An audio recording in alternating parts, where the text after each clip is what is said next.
I think I'd rather be cowboy.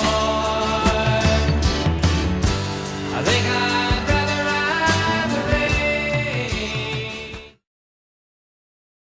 range. Daddy, what's a train?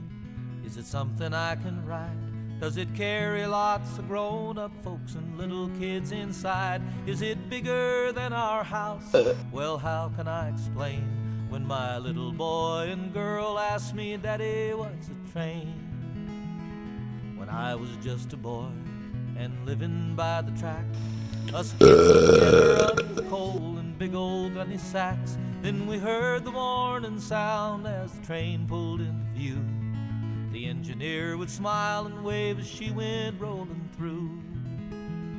She blew so loud and clear we had to cover up our ears, and we counted cars just as high as we could go. I can almost hear the steam those big old drivers scream, a sound my little kids will never know. Daddy, what's a train?